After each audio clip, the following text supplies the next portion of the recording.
艺术水阁好，国青解水两句，我含你做参考。解水，解水，解文水。今日国青就咧研究一首汉诗。咱知影，过去真出名，人讲宰相有权，凌驾地，高深武力可回天。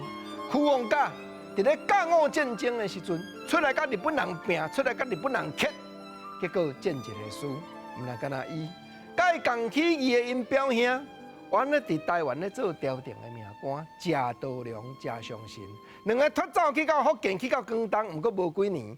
贾相信就转来到台湾中部行医济世，伊原写诗句寄去予屈王甲。诗句安怎样讲？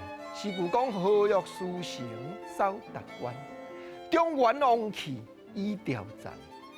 牛皮地甲磨难削，虎尾溪流血未干。傍虎游牛树花热，荆姜归鸟瞌早寒。苍黄故国思心静。协切好人上帝安，何欲书成？这个国家啦，这个政府啦，讲写这个让渡书将台湾挂予外族，凄惨。咱咧讲律诗，第3句、第4句、第5句、第6句一定爱对句。这首《甲大书简》贾道良的诗，第3句伊就讲：牛皮地甲磨难削，皮都挂予人啊，遐个毛要安怎样生存？绝对人吼。拿抠刀将皮顶头遐个毛拢抠向上嘛。台湾的子弟，台湾的百姓，就亲像这无国之民共款，所以可怜。虎尾溪流血未干。台湾抗争的非常济，日本人来到位，上界凄惨就虎尾甲西犁，念我的五天罗天罗伯啊，就安尼伫咧念嘛。啊，阮台湾这百姓亲像啥？你敢知？亲像顶顶的鱼咧烦恼讲，火愈来愈烈，咱念咪就互煎咯。亲像天顶咧飞鸟。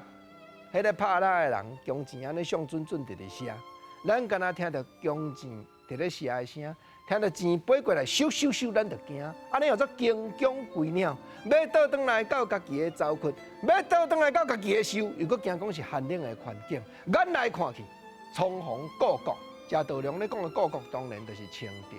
苍黄故国思心静，即摆咧推动新的政策，啊，毋过协切好人上帝安。